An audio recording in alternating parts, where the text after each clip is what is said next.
Before we begin the story, let us know where you're watching from by leaving a comment below. If you enjoy this video, don't forget to like and subscribe. Have a wonderful day. Enjoy the story. Eden Collins was running down the sidewalk like she was in the Olympic hurdle finals, except the hurdles were her own legs, a broken purse strap, and a loose ballet flat that went flap-flap with every step. Her phone kept buzzing, buried between a pack of mints and an uncapped lipstick. It was her friend Lucy, sending messages so desperate they felt like emergency evacuation alerts. "Eden, you have exactly 5 minutes to get here." Eden tried to type back while running, but ended up sending something so unreadable that autocorrect changed it to bringing cheddar and mashed potatoes. She gave up. "Survive first, explain later." When the massive glass building of Smith Global Group came into view, Eden felt a tiny spark of hope. Maybe, just maybe, she still had time. But the second she saw her reflection in the glass, that hope shattered. No, her eyes widened. No, her dress zipper was in the front. The giant clothing tag big enough to be a restaurant receipt was sticking to her chest like an invitation card, and the neckline, which was supposed to be in the back, was now strategically misplaced. How did I even? She spun around trying to check her back in the reflection, almost causing a pedestrian accident with her improvised dance routine. Trying to fix it right then and there, she began a series of frantic movements worthy of a fashion reality show. She tugged at the hem, twisted the strap, tried to rip off the tag with her teeth, all while muttering nonsense. "I knew I should have worn jeans. Who invented giant tags? They should be arrested. I am a walking disaster." Meanwhile, on the top floor, Edward Smith, known for his cold demeanor, robot-like schedule, and razor-sharp business instincts, was walking down the hall with his signature "Don't talk to me" expression. He was ready for another pointless merger meeting when he glanced out the window and he saw Eden. What happened in the next 5 seconds would go down in company history. Edward Smith, the ice-cold CEO, burst into laughter, a loud, genuine laugh that echoed through the halls, making employees wonder if someone had hacked the office speakers.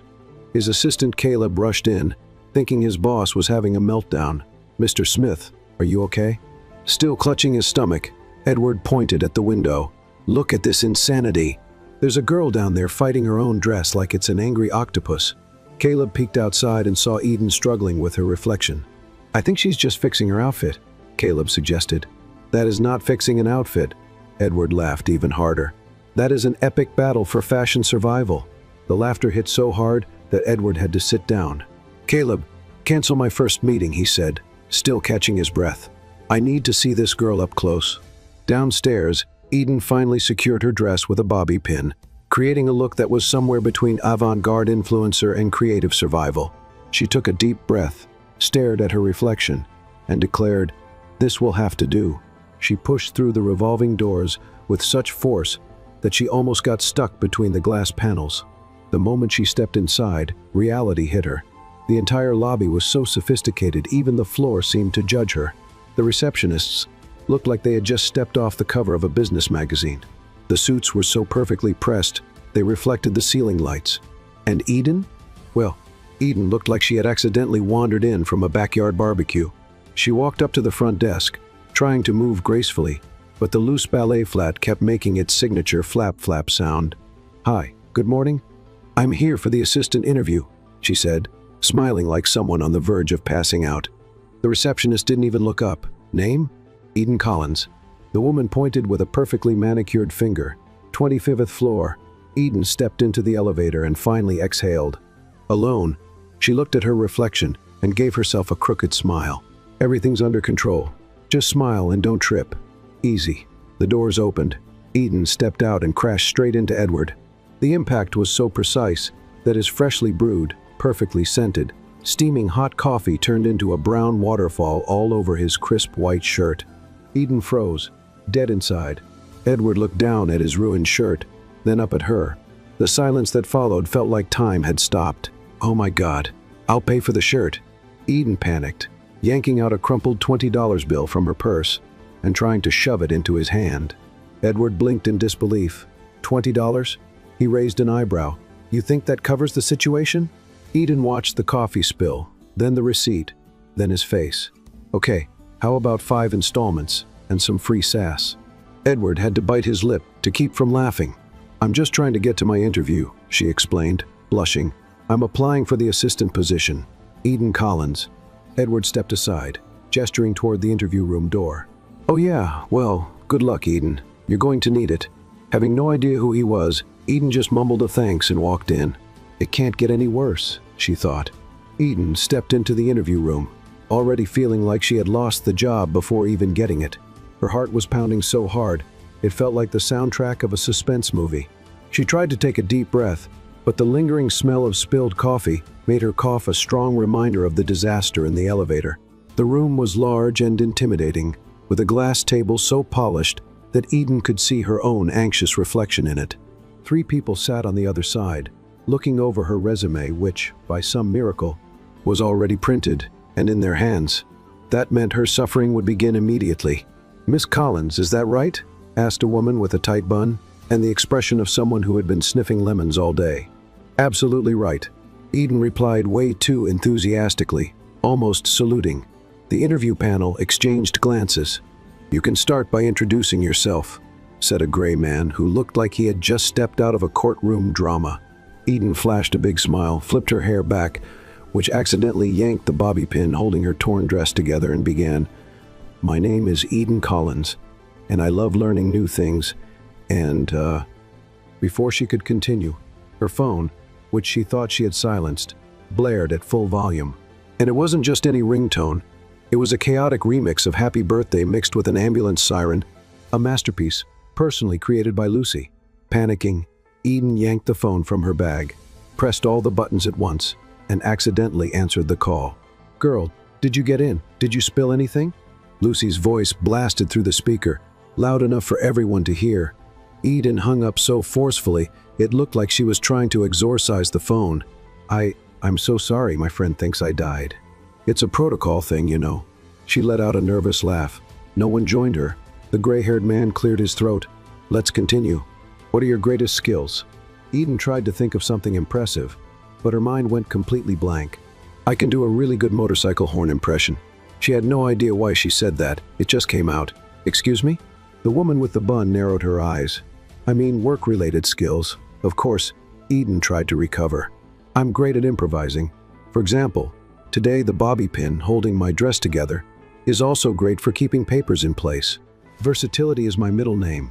The interviewer seemed to be processing what she had just said, when suddenly a strong breeze blew in through the open window. Eden's resume, perfectly positioned on the table, flew straight into the air vent, which sucked it up like a vacuum. On instinct, Eden lunged to grab it, and in the process, knocked over a glass of water right onto one of the interviewer's documents. "Oh my God, I'll dry it." She pulled out a piece of paper from her own bag to help, except it wasn't just any paper, it was her grocery list with words like extra strong laxative, deodorant that actually works, and sanitary pads written in bold. The silence was so thick you could cut it with a knife. "I'm extremely organized, as you can see," she said with a hopeful smile. The woman with the bun let out a deep sigh, rubbing her temples. "Miss Collins, why do you want to work at Smith Global?" This was the question Eden had rehearsed in the mirror, on the bus, in the shower, and even while frying eggs that morning. But at that moment, her mind turned into a blank desert, with nothing but a tumbleweed rolling by. "Because," she swallowed hard, "because I need to pay my bills, and it would be wonderful to do that without selling homemade fudge on the street." The gray-haired man took off his glasses. "You do realize this is a serious multinational company, right?" "Absolutely," Eden nodded. "And that's why I promise that, if you hire me, I'll stop selling fudge and put all my energy into this job. Would you like to try one? I brought free samples." And then, as if the universe had scheduled one last dignity test for her, Eden reached into her bag to grab a fudge and pulled out a rolled-up pair of tights instead. "That's not a fudge," she muttered, shoving it back in and pretending nothing had happened. The trio was stunned. They had never interviewed anyone like this before. The room fell into an awkward silence when suddenly the door swung open and Edward walked in. His shirt was still stained with coffee, and he had a barely concealed smile as he stopped next to the table. Eden looked at him, blinked a few times, and her eyes widened. "You!" she shouted, pointing at Edward as if he were a ghost. The interviewers exchanged confused glances. "Do you two know each other?" asked the woman with a tight bun. "He's the coffee guy," Eden accused.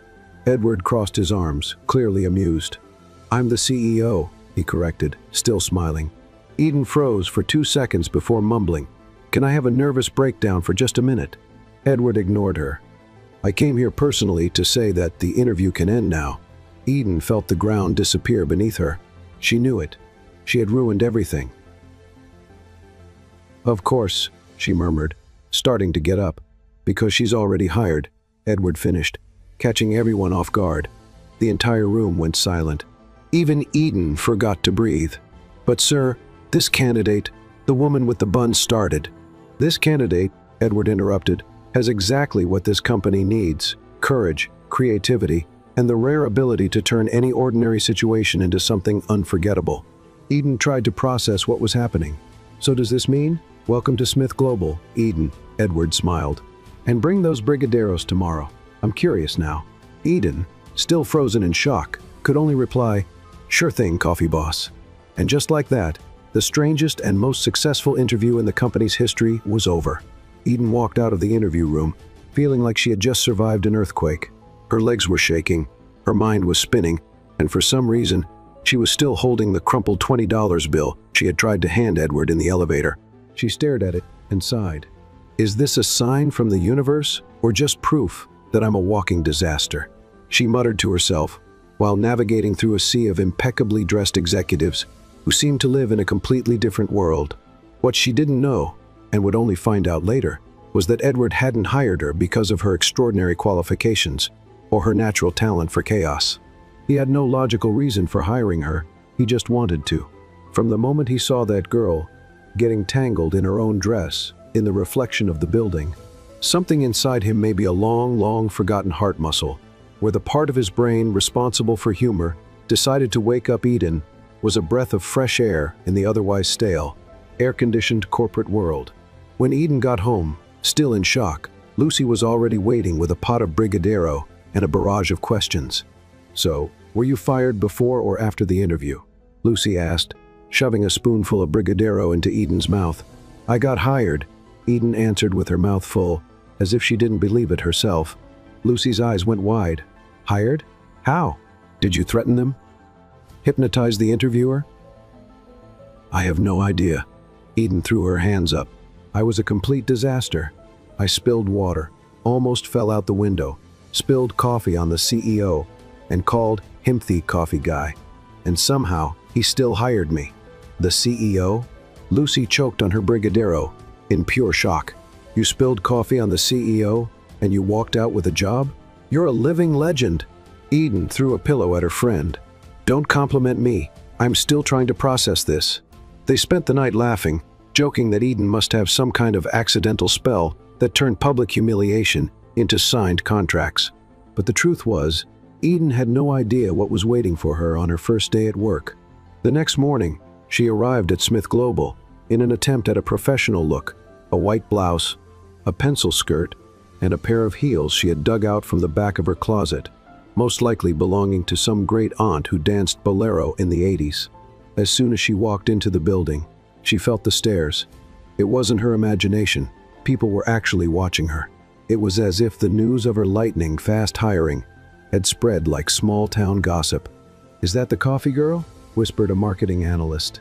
"I heard she's Edward's niece, or his secret lover, or a witch," an intern replied. "Which makes sense," someone in the background concluded. Completely unaware of her instant reputation, Eden grabbed her temporary badge and took the elevator up to the executive floor where her new workstation was located. Her desk was right next to Edward's office.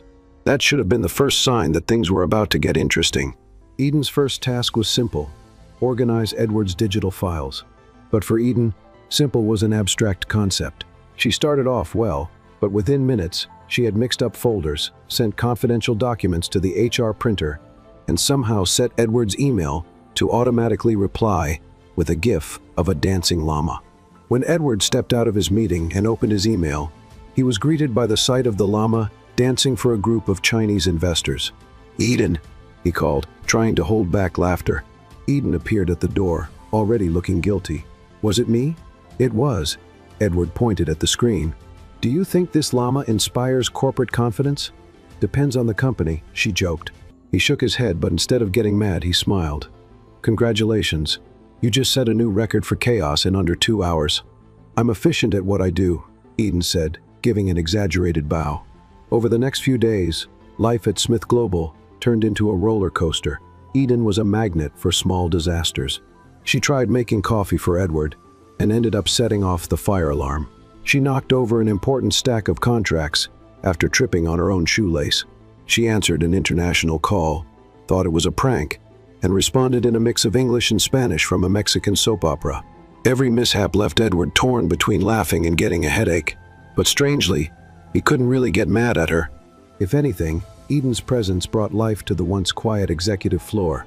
Office gossip spread quickly. She's a spy sent to test Edward's patience. Or maybe she's the secret daughter of some powerful billionaire. I bet she saved his life in a past life. And while the rumors flew around, Eden just kept being herself. And to Edward, that was oddly refreshing. One day, Edward was invited to an important business dinner with foreign clients. And for reasons he couldn't even explain, he decided to bring Eden along. "You want me to go to a high-level business dinner?" Eden asked, shocked. "Are you sure? I'm a walking disaster." "Exactly," Edward smirked. "I don't have anything to wear for that. The company will cover it. Can I eat more than I talk? Please do." On the night of the dinner, Eden showed up in a red dress that Lucy had picked out to make sure you stand out in heels so high they looked like potential weapons. She was nervous, of course, but she hid it by talking non-stop. Everything was going relatively well until Eden saw one of the clients holding a tray of appetizers and, without thinking, said, "Hey sir, can you bring me a really stuffed chicken croquette? I'm feeling fancy tonight." The sir was none other than one of the most important investors in Asia. The silence in the room was deafening. Edward closed his eyes. Eden froze. Then, to everyone's surprise, the client burst out laughing so hard that wine sprayed from his nose. And somehow, what should have been the end of Eden's career turned into a good thing. The clients loved her spontaneity. On the way home, Edward looked at her and said, "You are the most disastrously brilliant person I've ever met." Eden grinned. "Is that a compliment or a medical diagnosis?" "Maybe a little of both." The next morning, Eden arrived at Smith Global, determined to be more professional. She had spent the night studying a corporate etiquette guide while eating cold pizza, and had even written down some formal phrases to use with her colleagues and superiors. Her goal for the day was simple: go 24 hours without causing a mini-apocalypse in the office. But she was Eden Collins. That goal was doomed before it even started. As soon as she arrived, she tried to scan her ID badge at the electronic gate. Instead of her badge, she accidentally pulled out a pack of gum and started rubbing it against the scanner, as if that would open the gate. "Are you trying to bribe the gate with mint?" a familiar voice asked. Eden looked up to see Edward holding his coffee, this time in a spill-proof cup, clearly learning from past experiences. "Oh, good morning, sir. Edward." Eden smiled nervously, finally finding her actual ID badge. "Good morning, Eden," he smirked, already mentally preparing for whatever chaos she was about to unleash that day. At her desk, Eden found a stack of documents and a friendly note from Caleb, Edward's personal assistant. "Eden, please scan these contracts and save them as PDFs in the Drive folder called Urgent Contracts 2025. Let me know if you have any questions." It sounded like a simple task, but not for Eden. In less than 30 minutes, she managed to scan the contracts upside down, save everything as image files, and rename them with titles like Help Paperwork and Mystery Document 3. As if that weren't enough, when she tried to open a drawer to grab more sheets, she got the hem of her skirt caught on the handle, got stuck, and knocked the entire contents of the drawer onto the floor. "Great start, Eden," she muttered, crouching among staplers, sticky notes, and paper clips scattered like confetti. That's when her phone rang. Eden answered in the most professional tone she could manage. "Executive office, Eden speaking. How can I help you?" On the other end, Edward's voice sounded amused. "Any chance you could bring me a coffee?" "Of course," Eden replied, excited to finally do something simple. "I'll be right there with it, nice and hot." The plan was easy. Grab a coffee from the hallway machine and take it to the boss's office. But in the universe of Eden Collins, even that became an Olympic challenge. As she tried to pour the coffee, the machine shot the liquid out with such force that it splattered onto her blouse. and flooded the tray. Without noticing, she added sugar to the wrong cup, stirred it with the tip of a pen, and as she picked up the cup, accidentally hit the machine's safety button, triggering a maintenance alarm. By the time she reached Edward's office, the coffee looked like a bubbling magic potion. The cup was dripping, and Eden, now covered in brown stains, tried to play it cool. "Here's your coffee, sir." Fresh and full of personality, Edward took in the scene, shook his head, and accepted the cup like someone about to take on an extreme taste test. "Thanks, Eden. I'll savor every drop." For the next few hours, Eden tried to be actually productive. She answered emails, though she accidentally signed one as LCA, accidental, or organized a spreadsheet where she mistakenly recorded a $500 OOO transaction as purchase of 5,000 chicken croquettes, and joined a video conference with German investors where instead of saying good morning, she confidently greeted them with good moolah. And of course, Eden's reputation continued to grow in the halls of Smith Global. At lunchtime, she decided she deserved a break. She went to the office kitchen to grab the instant noodles she had stored in her bag. Unfamiliar with the company's high-tech microwave, she pressed what she thought was the start button, but accidentally activated the grill mode. The noodles turned into a fireball, the room filled with smoke, and the fire alarm went off. Everyone evacuated the floor, and Eden, coughing and holding her melted noodle cup, had to explain to the security team that this wasn't corporate sabotage, just hunger, and a severe lack of cooking skills. Back at her desk, now known as the girl who almost blew up the break room, Eden tried to focus on a cost report. But then came her next challenge, answering a call from an international client. The phone rang, and Eden picked up with confidence. "Executive office, Eden speaking. Hello, this is Mr. Wong from Hong Kong. I would like to speak to Mr. Smith." Nervous, Eden responded in what she thought was fluent English. "Yes, Mr. Wong Kong, no problem. I call boss now, okay? Thank you very much, please." At that exact moment, Edward happened to be passing by the door. He had to lean against the wall to keep from collapsing with laughter. "Eden, please never change," he said, still laughing. The day ended with Eden accidentally locking herself in the file room after pulling the wrong door shut. She spent 30 minutes shouting for help until Caleb finally found her. "How did you even manage to get locked in here?" Caleb asked, genuinely curious. "I have special talents," Eden replied, dead serious. At the end of the day, Edward called her into his office. "Have a seat," he said, pointing to the chair in front of his desk. "Am I fired?" she asked immediately. Amazingly, no. Edward crossed his arms. "But tell me something. Do you do this on purpose? Or is this some kind of hidden talent?" "Do what?" she asked, feigning innocence. "Every step you take feels like a new episode of a prank show. Today alone, you set noodles on fire, confused German investors with chickens, and nearly caused a financial crisis with 5,000 chicken croquettes. The croquette thing was an honest mistake," she protested.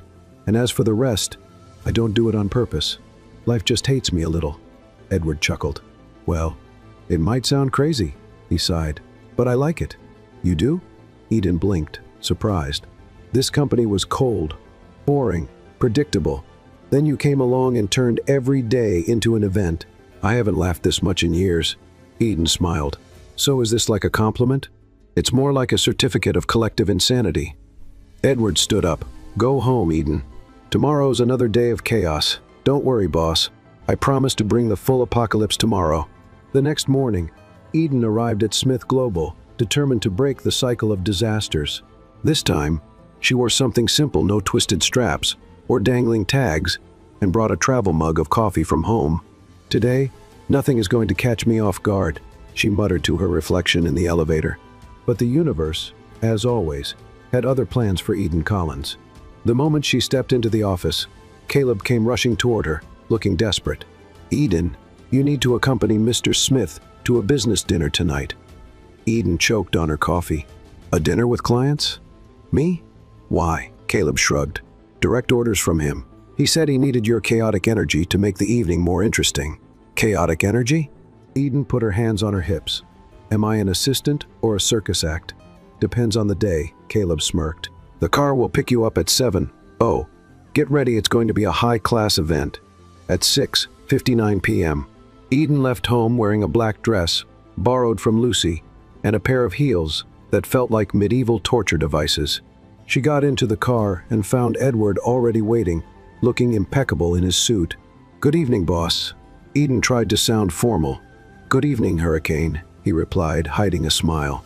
"Seriously, why am I going to this dinner? Wouldn't it be better to take someone, I don't know, competent?" Because he looked straight at her.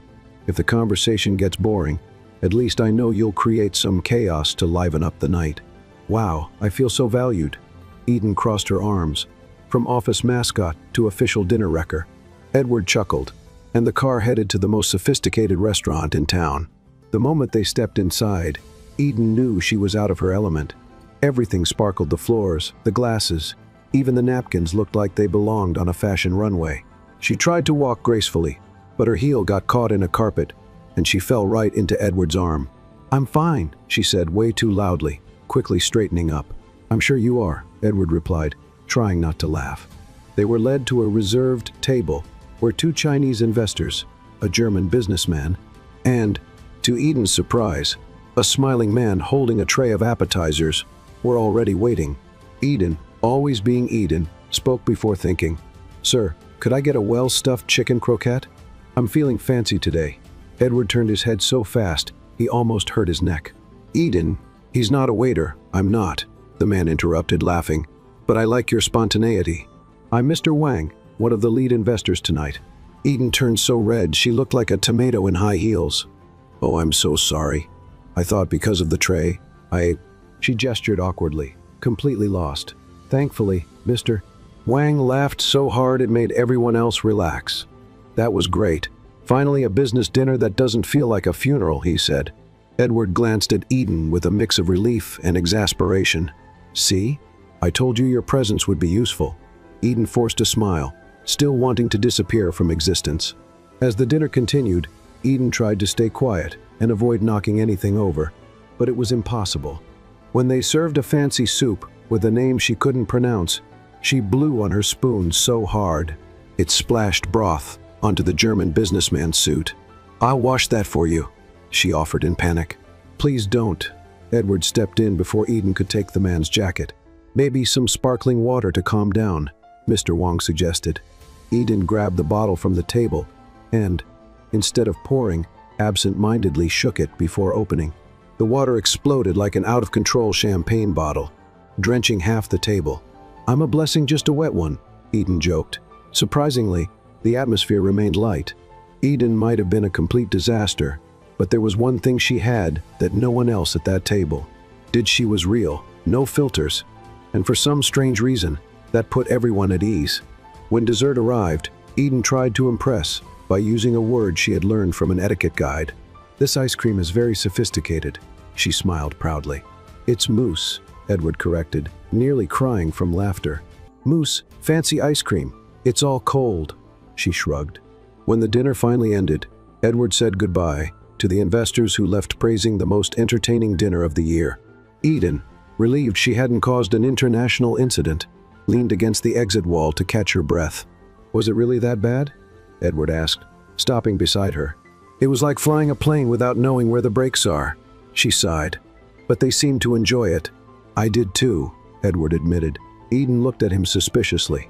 "Are you crazy or just a masochist?" "Neither," he answered. "Serious this time. I just like real people, and you're the realest person who's ever walked into this restaurant." Eden felt a little embarrassed, something that didn't happen often. "Thank you, I think. And since we're talking about keeping things real, I have a proposal." Edward adjusted his tie. "A proposal? Here we go. I bet you $500 that I can turn you into a refined lady in 30 days. Eden burst into loud laughter. "Refined? Me? Have you ever seen me try to eat sushi with a fork?" "Exactly," Edward smirked. "If I succeed, you owe me a proper dinner, and if I'm still this walking disaster, then I owe you a week's worth of breakfast on me. Deal?" Eden shook his hand without a second thought. Little did she know that this bet would turn into something much bigger than just free breakfasts. On her way home, Eden couldn't stop laughing in her car. A refined lady? Oh, poor Edward, she muttered to herself. As soon as she got home, she called Lucy. "Lucy, help me. I have 30 days to become a princess." "Princess? You're more like that tipsy fairy from fairy tales." "Exactly. Eden sighed. And this time I actually want to try. Okay, we start your royal training tomorrow. But tell Edward he's going to need a miracle. Eden laughed. A miracle? Lucy, I am the miracle. A miracle chaos. And so, between snacks, mishaps, and crazy bets, Eden and Edward took another step towards something neither of them expected, a love story straight out of a romantic comedy. Or a police report, depending on the day. The next morning, Eden woke up to an unexpected notification on her phone. It was a message from Edward. Good morning, Hurricane. Your training starts today at 10 a.m. Wear something comfortable and try not to set anything on fire until then. Eden huffed and tossed her phone onto the bed. Comfortable? Does he think I'm going to a spa? She grumbled, trying to figure out what to wear for an etiquette lesson. After much internal debate and 3 desperate messages to Lucy, Eden showed up at Smith Global, wearing a tracksuit covered in dancing avocados and lead sneakers that blinked with every step. Edward was waiting in the conference room, along with a woman with a flawless bun, a designer suit, and the kind of gaze that could judge even dust particles. Eden, this is Miss S. Penelope von Schneider. She's an expert in etiquette, behavior, and patience. Edward struggled to keep a straight face when he saw the avocado tracksuit. Miss S. von Schneider, meet Eden Collins, the most challenging project of your career. The woman scanned Eden with a piercing gaze and took a deep breath. Let's begin, Penelope said, pointing to a chair. First lesson, posture. Eden sat up, trying to stay straight, but looked more like a wobbly puppet. With every adjustment Penelope made, Eden slouched again until the instructor finally gave up and said, Let's skip to table manners. That might be less painful. Penelope set up a makeshift dinner table with silverware, plates, and glasses. Eden stared at the arrangement as if she were looking at a surgical kit. Is this for eating or performing surgery? She asked, genuinely puzzled. First, the napkin, Penelope explained. It goes on your lap. Eden picked up the napkin, folded it into a little boat, and smiled proudly. I learned this from a tutorial. On your lap, Eden. On your lap. Oh, right. Eden placed the napkin on her lap, then immediately grabbed the wrong spoon for the soup. That's the dessert spoon, Penelope corrected. Dessert soup? Eden blinked. Rich people are weird. Edward watched everything from the corner of the room, struggling not to laugh. The second part of the training was about walking with elegance.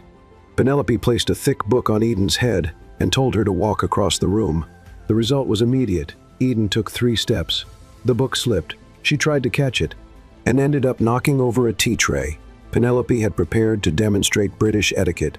Broken teacups, tea spilling onto the carpet, and Eden standing in the middle of the mess, raising her hand like she was hailing a cab. Do I get a trophy for this? You get a survival medal, Edward replied. The speech training was even more disastrous. Penelope had Eden repeat formal and sophisticated phrases. Good afternoon. It's a pleasure to meet you, Penelope demonstrated. Good afternoon. Great to meet you, boss. Eden responded with a wink.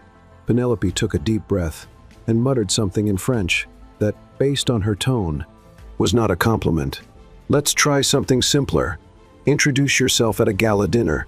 Eden stood up, made an exaggerated bow, and said, Hey, red carpet crew. I'm Eden, an expert in gourmet snacks and elevator dancing. Edward nearly fell out of his chair. I don't think the world is ready for you, Eden. After a morning filled with noble failures, Penelope decided to switch to real-world practice. Let's have lunch at a fancy restaurant. Maybe in the right environment, she'll absorb some elegance by osmosis, Penelope declared. Let the world deal with it, Eden replied, taking a small dance step. At the restaurant, Eden tried to follow the etiquette rules. She really did. She sat up straight for 2 minutes, used the correct silverware by accident, and even managed to order water without saying, Hey boss, get me a cold one. But Eden's instincts soon kicked in. When the waiter brought a plate of escargot, she eyed it suspiciously. Is this snail staring back at me? Penelope nearly choked on her water. It's a delicacy, her instructor explained, horrified. It's equally disgusting. Eden pushed the plate away. To top it off, Eden tried to cut a piece of meat that was smaller than her knife, and the slice flew straight onto Edward's plate. Guess it's yours now, boss, she shrugged. Edward, already used to this, simply ate it without a word. Back at the office, Penelope evaluated the training results. Mr. Smith, with all due respect, this girl is a lost cause, Penelope said. I agree, Edward replied. But she's my lost cause. Eden grinned. Was that romantic? Or a threat of being fired? Could be both. The week continued with more lessons, each more surreal than the last. In dance class, Eden stepped on Edward's feet so many times that he eventually danced alone just to avoid further injury. In the elevator etiquette class, Eden pressed all the buttons by reflex, turning a simple ride into a full building tour. In fashion class, Penelope tried to teach her about sophisticated color combinations. But the next day, Eden showed up wearing a hot pink blazer, a lime green skirt, and a gold headband. "Did you come dressed as corporate carnival?" Edward asked. "I call it executive tropical trend." Eden strutted down the hallway as if it were a runway. The employees, already used to her, applauded. Over time, Edward realized that trying to turn Eden into a refined lady was like trying to teach a cat to fly pointless and hilarious. And deep down, he started to wonder why he wanted to change Eden in the first place. She was imperfect, chaotic, spontaneous, and that's exactly why he laughed more than he ever had in his life. On the final day of training, Penelope arranged a test, a simulated dinner at the office with carefully selected guests. Eden arrived late, of course, tripped at the entrance naturally, and spilled the appetizer on Edward's lap, a house tradition. But something different happened when Penelope introduced Eden to the guests. She gave a clumsy little bow, smiled, and said, "Good evening, ladies and gentlemen. I'm Eden Collins, the national pride of executive mishaps." Everyone laughed, even Penelope. That's when Edward realized Eden didn't need to change. She just needed to be herself. At the end of the night, Edward walked Eden to the elevator. "So, was I refined enough?" she asked. "No, but you were Eden, and that's much better." Was that a disguised flirt? Maybe. I liked it. They smiled at each other, and for the first time, Eden didn't trip while stepping out of the elevator. Back in his office, Edward glanced at the window and saw Eden's reflection adjusting her hair. It was impossible not to remember her first day, the inside-out dress, and the laughter that changed everything. That night, Edward realized the biggest lesson from the training wasn't Eden's, it was his. Because in the middle of all the chaos, he had found exactly what was missing in his perfect, cold life, a hurricane named Eden Collins. That night, Eden lay in bed staring at the ceiling. She had survived a week of training with Penelope von Schneider, which alone should have earned her a bravery medal. Lucy, on the phone, listened to every detail while munching on a bucket of caramel popcorn. "And you won't believe it, Lucy. I almost killed Penelope with a champagne cork," Eden said, covering her face with a pillow. "But what about Edward?" Lucy asked, far more interested in that part of the story. Eden fell silent for a moment. Edward? He had been kind despite all the disasters. He laughed instead of yelling, and rather than trying to change her, he simply enjoyed the chaos. "He's different," Eden admitted. "He's not just that cold, distant boss from the movies. He's got a hidden sense of humor under that perfect tie." "Oh, so you like him?" Lucy teased. "It's not that. Eden hesitated. "Forget it. It's impossible. He's Edward Smith, CEO of Smith Global, and I'm the girl who walked into the company wearing her dress inside out."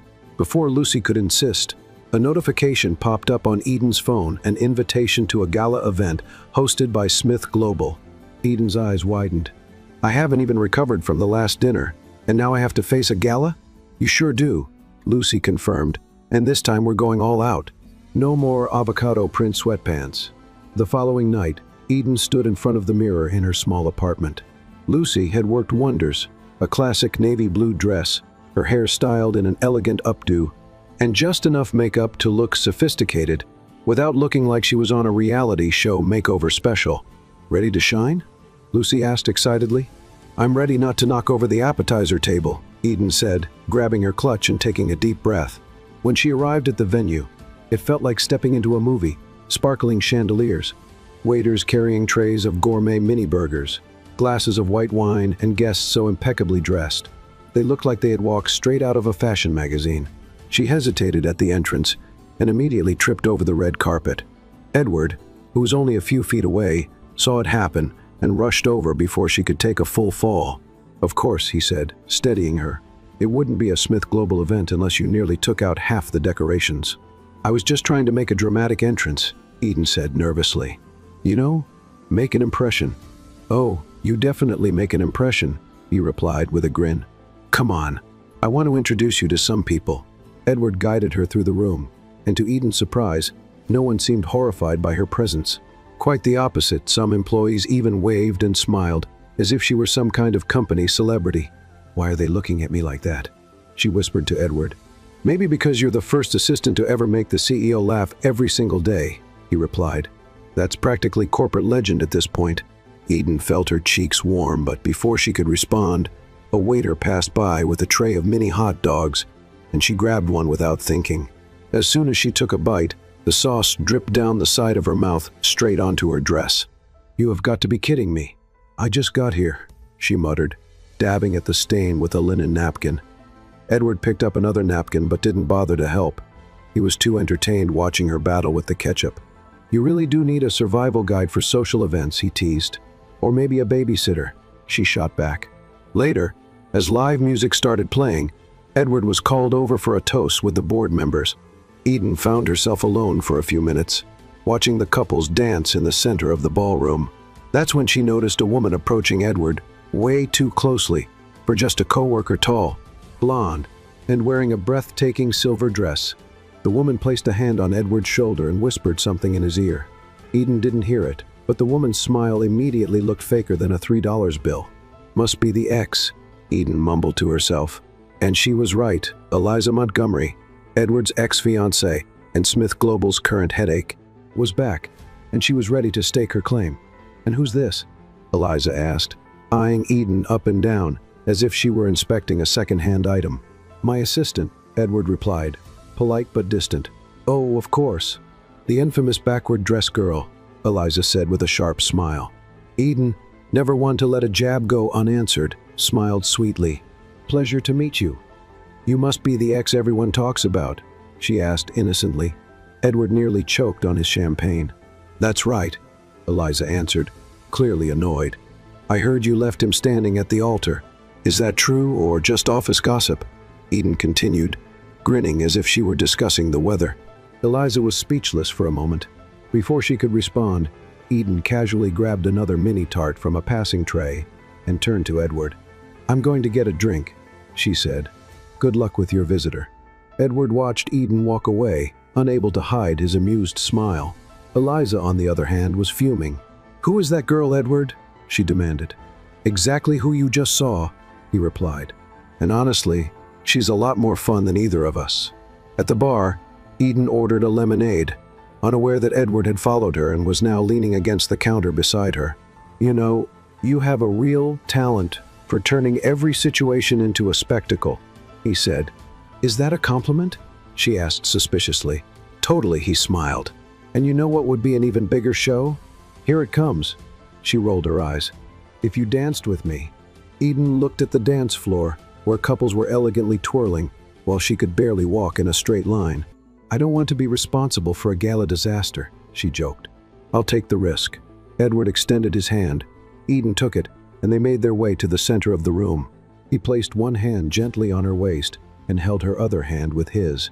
They started to move, and surprisingly, Eden didn't step on his foot, at least not in the first 20 seconds. "You're doing well," Edward complimented her.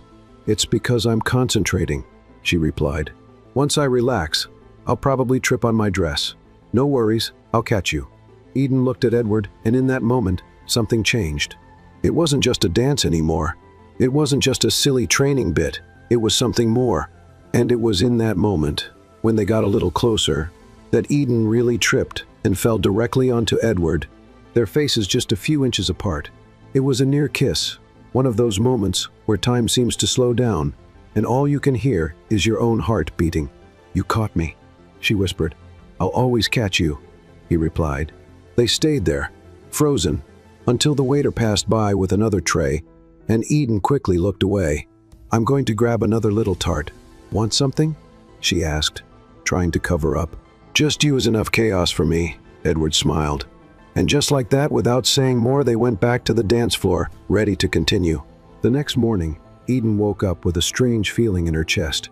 It wasn't just the exhaustion from the gala, or the sore feet from the high heels that left in public disaster territory.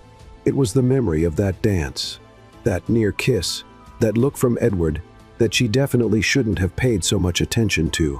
She turned to the side, burying her face in the pillow. "I can't be falling for my boss," she muttered. "This is like something from a bad movie." Her phone buzzed on the nightstand, and when she saw the screen, she almost fell out of bed. It was a message from Edward. "We need to talk. Something urgent." Eden swallowed hard. Surely she was going to be fired for tripping over him in front of the directors. Or maybe her dress had ripped and made it onto some corporate gossip site. She jumped up, threw on the first clothes she found, a t-shirt with a hot dog print and sweatpants that used to be black, and rushed out to the Smith Global building. Edward was waiting in the conference room, with that look between serious and amused, as if he were about to suggest something completely out of the ordinary. "Sit down," he said, pointing to the chair. Eden sat down and clasped her hands in her lap. "Is this about the stumble during the dance, or when I spilled tart sauce on the investment table? Because if it is, I can explain." "It's not about that," Edward interrupted her. "Actually, it's a little worse." "Worse?" Eden's eyes went wide. "You know that photo of us, right at the moment of your epic stumble?" Edward showed her his phone. The photo was on several corporate gossip websites with a flashy headline: "Smith Global's billionaire CEO caught an intimate moment with his secret assistant." Eden covered her face. "Intimate? I almost knocked you to the floor." "Yeah," Edward sighed, "but now it's a circus. Shareholders want to know if it's true. My mom called thinking I'm getting married. And Eliza already sent me a nasty message asking if you're my new fiancé." Eden fell silent for a few seconds. "So, what's the solution to this mess?" Edward took a deep breath, like he was about to jump off a cliff. "Will you pretend to be my girlfriend for a month?" Eden blinked rapidly as if she hadn't heard him right. "Me? Your girlfriend? It's just to cool things down with the press and keep the company board calm," Edward explained.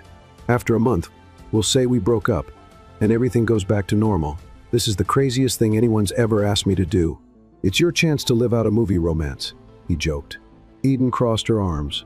"Okay, I'm in. But with one condition." "What's that?" "I want you to buy me breakfast every day with pancakes, bacon, and orange juice." Edward laughed. "Deal." They shook hands.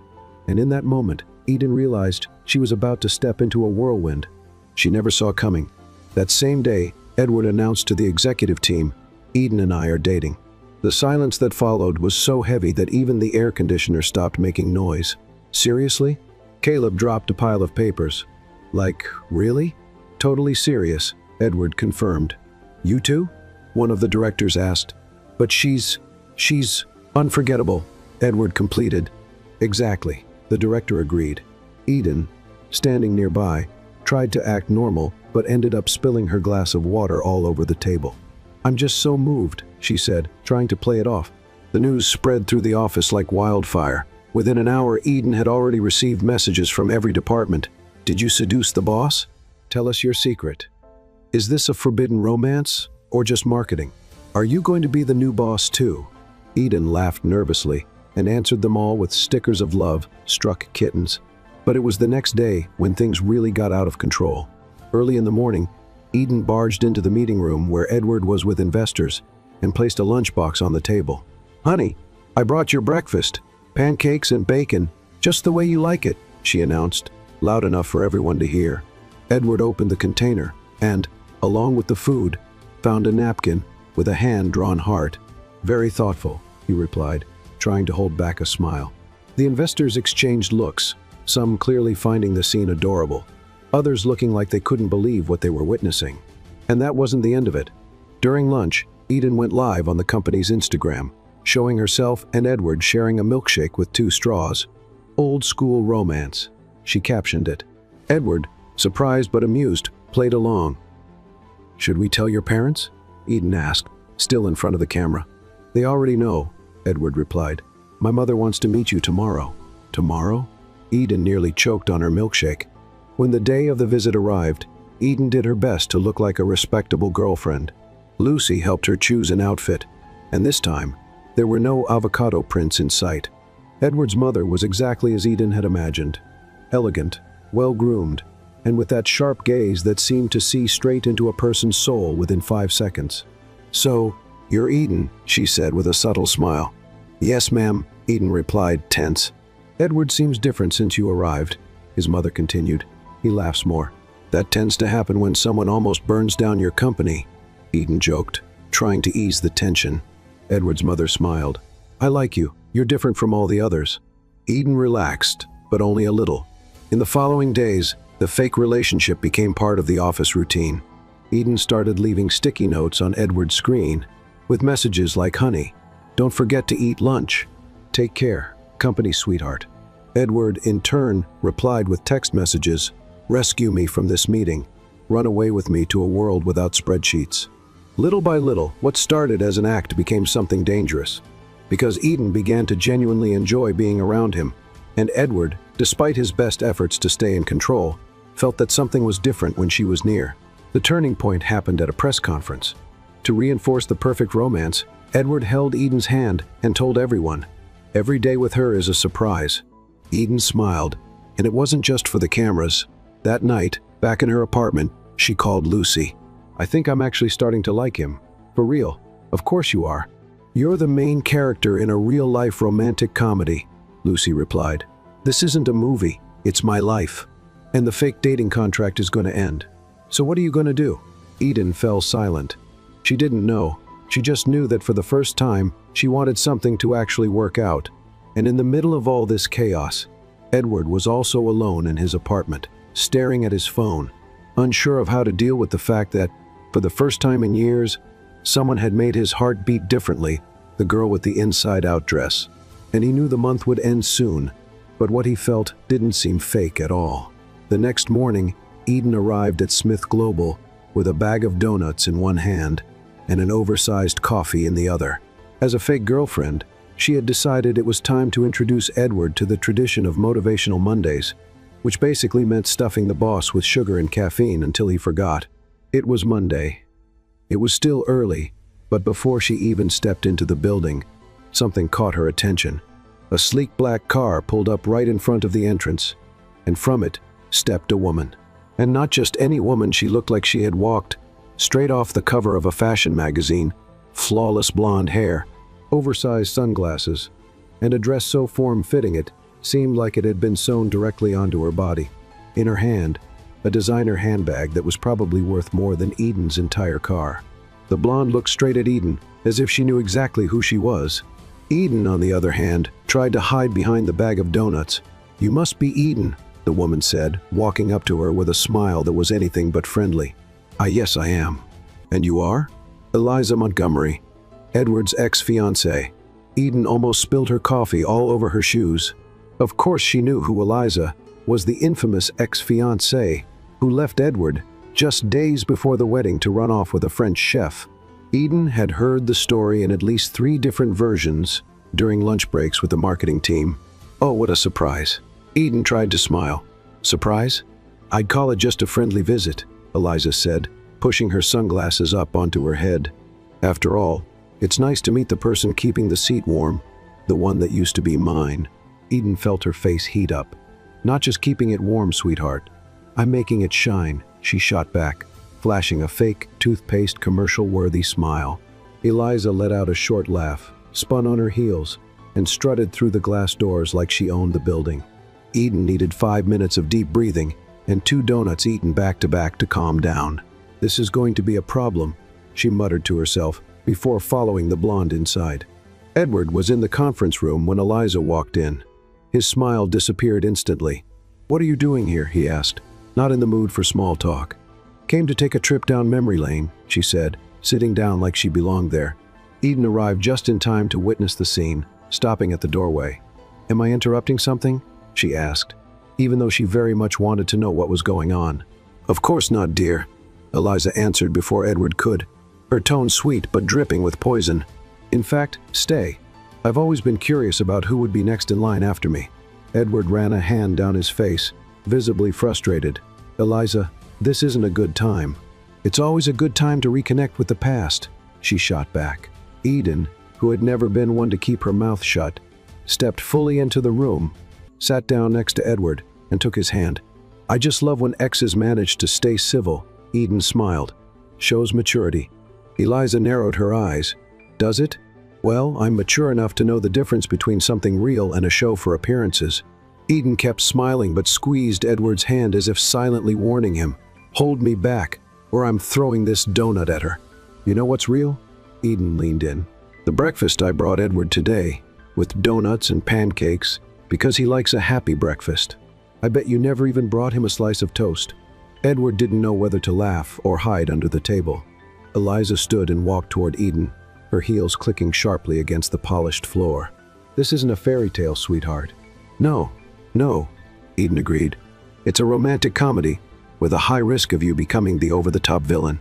Eliza huffed, grabbed her bag, and stomped out so hard that Eden was almost sure she cracked the marble floor. "You didn't have to provoke her," Edward said, even as he smiled. "Oh, but I did," Eden replied. "That woman thinks she owns both your heart and your parking spot." And just like that, the Cold War between Eden and Eliza had begun. That same day, Eliza posted an old photo of her and Edward at a fancy French restaurant, with the caption, "Some memories last forever." Eden didn't let it slide. She uploaded a series of Instagram stories showing her and Edward eating chicken nuggets on the couch, captioning it, "The Real Feast."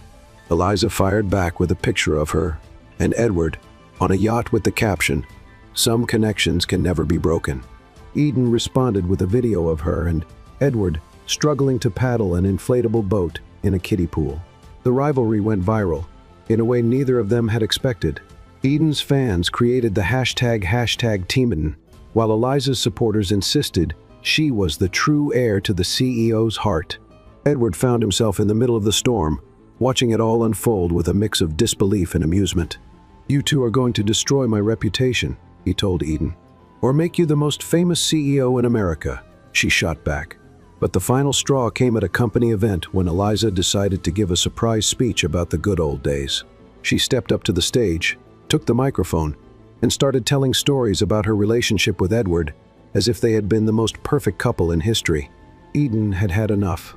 She grabbed a spare microphone and walked onto the stage. "Just to clarify," Eden said, "I may not have a yacht or fancy restaurant photos, but Edward has smiled more in the past few weeks with me than he has in years with anyone else." The audience erupted into applause. Eliza stormed off the stage, fuming, while Edward pulled Eden into a hug right then and there in front of everyone. "You're completely crazy," he whispered in her ear. "And you loved every second of it," she replied. In the following days, Eliza stopped showing up. Eden won the meme war, but something still bothered her. That hug on stage didn't seem fake. For the first time, Eden started to wonder, what if all of this was starting to become more than just a charade? Eden knew her life had been turned upside down the moment she adjusted that dress at the Smith Global building. But nothing, absolutely nothing prepared her for the wave of strange feelings that started to flood her chest after that scene on stage. The hug, the way Edward held her hand afterward without anyone noticing, and most of all, the way he looked at her as if he wasn't just thanking her for defending him, but as if he was truly seeing Eden in a new way, a way she couldn't explain, and that she was afraid to understand. Let's have some fun with those who only read the comments. Type Pepsi in the comments. Only those who made it this far will get it. Now let's continue with the story. The next morning, she stepped into the company elevator, determined to act like nothing was happening. She was the same clumsy Eden as always, the girl who spills coffee, calls clients waiters, and turns serious meetings into involuntary stand-up shows. And that's how she planned to keep it. But when the elevator doors closed, she realized she wasn't alone. Edward stepped in at the last second, holding his phone and a cup of tea, which was already strange by itself since he was known for drinking black coffee stronger than an airplane engine. "Tea?" Eden asked, frowning. "Are you sick? You got me hooked on it." He showed her the chamomile tea bag. "After that impromptu dinner at your apartment." Eden tried not to smile. She couldn't believe that the all-powerful Edward Smith was turning into a tea guy. "The next step is making you Dunanty's boy band karaoke." "That will never happen," he assured her. "Not even under torture." The elevator jolted, the lights flickered, and then nothing. "I don't believe this." Eden looked up. The elevator stopped. Edward pressed the buttons. Nothing. Tried calling reception. No signal. "We're stuck," he concluded. "Great. Of course with me, the queen of bad luck." Eden crossed her arms. "I told you this reverse dress was a curse." Edward leaned against the wall and sighed. "At least we're not alone." Eden stared at the floor, nervous. Being alone with Edward in such a tiny space wasn't exactly helping her new decision to pretend she didn't feel anything weird about him. Want to play something? She suggested. Like truth or dare? Are you sure? Edward grinned. I'm great at this game. I doubt it, she replied. All right, your turn. Truth or dare? Truth. Do you like working here? He asked, clearly going easy on her. I do. Especially because I never know if I'm going to get fired or promoted with every new disaster. She laughed. Now it's my turn. Truth or dare? Truth. Eden hesitated, then decided to take a risk. Why did you hire me, even after that disastrous interview? Edward went silent for a moment. Because you made me laugh. Really laugh for the first time in a long time. Eden felt her face heat up. My turn again, Edward continued. Truth or dare? Dare. Let's switch things up. All right, he moved closer. Close your eyes. What? Why? It's the dare, he smiled. Close them. Eden closed her eyes, suspicious. Now tell me the first thing you thought when you saw me, without knowing I was your boss. Eden opened her eyes, surprised. That's a question. It's not a dare. Consequence of trusting me, he shrugged. She sighed. I thought, what a handsome man must be a model or a perfume salesman. Edward threw his head back laughing. A perfume salesman? Seriously? I have a terrible track record of judging people on first impressions, she explained. Actually, I mistook you for the delivery guy once. Remember? How could I forget? He smiled. The elevator jolted again. Eden lost her balance and fell straight into Edward's arms. They were so close she could count every single one of his eyelashes. I think it's my turn to ask a question outside the game, she whispered. Go ahead, he replied, not letting go of her waist. Is all of this our fake relationship still just a lie? Edward hesitated, then instead of answering, he simply leaned in and kissed Eden. It was an awkward kiss, because Eden was holding the donut bag and Edward still had his tea, but it was perfect in their messy way. When the elevator finally started working again, and the doors opened on the executive floor, both of them had messy hair and goofy smiles on their faces. And of course, every employee saw it. Lucy sent a message immediately. I knew it. You two got stuck and kissed. I win this bet. Edward grabbed Eden's phone and replied, Nothing has been confirmed. We might have just been rehearsing for a play. Eden burst out laughing. In the days that followed, the dynamic shifted. Their fake relationship didn't feel so fake anymore, but neither of them talked about it. They just kept being themselves. Eden knocking things over, Edward fixing them, Eden coming up with crazy ideas, Edward trying to save his reputation. And between one disaster and another, they were falling for each other. But of course, the peace wouldn't last. After all, Eliza still existed, and when she found out the two had been trapped in an elevator and walked out looking like they had just seen heaven, she wasted no time. She posted an old photo of Edward with the caption, Some loves never fade. Eden responded by posting a selfie of her and Edward wearing matching slippers with the caption, Some loves wear dog slippers. The meme war had a new round, but this time Edward joined the game. He posted an old picture of Eliza and wrote, Some exes never move on. The internet went wild. Eden looked at him, surprised. You joined my game? I joined your life, he corrected. And I'm loving every second of it. It was the first time Eden realized that maybe, just maybe, what started as an improvised romantic comedy was turning into something much more serious. And deep down, she loved the idea. Eden couldn't quite explain what she was feeling, but ever since that kiss in the elevator, the world felt upside down. And strangely, she didn't want to turn it back. Edward was still her boss, but now there was something different in the air, the lingering looks, the smiles. For no reason, the accidental touches that didn't feel so accidental. It was as if their romantic comedy had reached that stage where no one really knows what's going on, but everyone is rooting for the main couple. The problem was, Eden wasn't sure she was ready to be the lead in this story. And then, everything completely fell apart. The morning after the kiss one, she still hadn't fully processed. Eliza made her final move. In an exclusive interview for a corporate gossip site, she spoke, complete with fake tears and dramatic pauses, about how she still loved Edward and was willing to win him back. Lucy walked into Eden's office, holding her phone like it was about to explode. She basically declared public war. I saw Eden bit into a chocolate donut with the force of someone who wished they were biting something else. But you know what? She may have the media, she may have the expensive dress, she may have the followers, but I have something she'll never have. What's that? Lucy asked. A full history of shared public embarrassment with Edward. That bonds people. But despite the joke, Eden couldn't ignore the weight in her chest. She didn't want to be dragged into a competition with a supermodel ex-fiancé. She wanted Edward to choose. No scandals, no manipulations, just choose. So that afternoon she did something no one expected. She resigned. "I can't stay here," she told Edward, handing him an envelope with her resignation letter. "Not like this. Not with everything that's happening." Edward was in shock. "Eden, you don't have to do this." "Yes, I do," she forced a smile. "I'm great at creating chaos, but now it's time for me to learn how to clean up my own mess."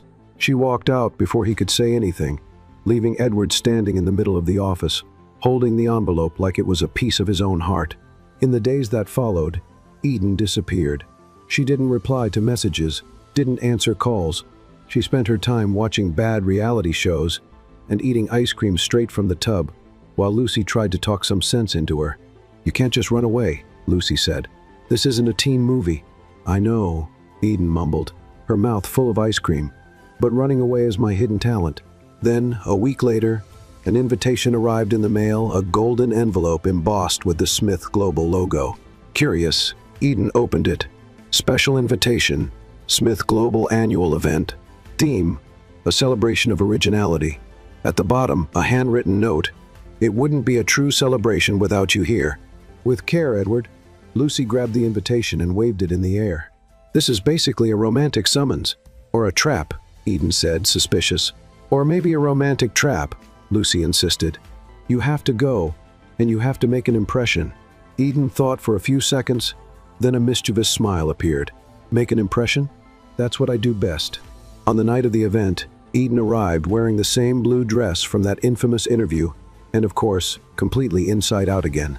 The tag was swinging over her chest, the hem was uneven, and one strap was awkwardly twisted. As she walked into the lobby, all eyes turned to her, some in shock, others in admiration for her boldness in fully embracing her title as the company's official walking disaster. Edward, who was on stage delivering the opening speech, stopped mid-sentence when he saw Eden, and he laughed, really laughed, just like he had that very first day. And that's why he tried to continue but couldn't. "You know what? I'm changing the theme of this event." He stepped off the stage, grabbed the microphone, and walked toward Eden. "Tonight, we're not just celebrating originality," he said, looking straight at her. "We're celebrating the person who taught me that perfection is overrated, that sometimes the best things in life happen when everything goes wrong." Eden felt her face burn, but she smiled. "This person," Edward continued, "showed me that laughing until you cry is better than trying to look serious all the time, that spilling coffee can be the beginning of a great story, and that true love is the kind that embraces every flaw, right side up or inside out." Then he knelt down in the middle of the lobby, pulled a small box from his pocket, and opened it. "Eden Collins, will you marry me and help me turn every day of my life into a beautifully chaotic romantic comedy?" The room erupted in applause and cheers. Lucy was crying like it was her own proposal. Eden, with tears in her eyes, took the microphone. "Only if I can keep wearing my dresses the wrong way." "Deal," Edward laughed. "And I promise never to complain." "Then it's a yes," she said. They kissed right there as guests tossed makeshift flower petals, which were actually cocktail napkins. The event turned into a double celebration, the company's annual gathering and the CEO's spontaneous engagement. Eden and Edward danced in the middle of the room, slipped, spilled juice on her dress, and laughed like nobody was watching. A few months later, the wedding happened, but of course, it wasn't a traditional one. Eden walked in with her veil caught on her shoe. Edward forgot half his vows, and the cake collapsed before they could even cut the first slice. But none of it mattered, because in the middle of the mess, the chaos, and the laughter, one thing was clear to everyone: they had found happiness in the most unexpected place. At the end of the night, as they danced barefoot under the twinkling lights of their makeshift dance floor, Edward leaned in and whispered in Eden's ear, "This was the most perfect wedding in the world. Even with my torn dress, the fallen cake, and my dad crying so much he fainted?" Eden asked. "Especially because of that." He smiled. Edward cupped Eden's face, both of them still laughing as the slow music played in the background. "With you, even chaos feels perfect," he said, his eyes shining. Then get ready, because I'm a hurricane, she replied, pulling him in for a kiss filled with love, laughter, and the certainty that together they would always find a way to turn any disaster into the happiest moment of all. What did you think of Edward and Eden's story? Share your thoughts in the comments. On a scale from 0 to 10, what's your rating? Don't forget to subscribe to the channel and turn on notifications to catch all our stories. And check out more emotional stories by clicking here on the final screen.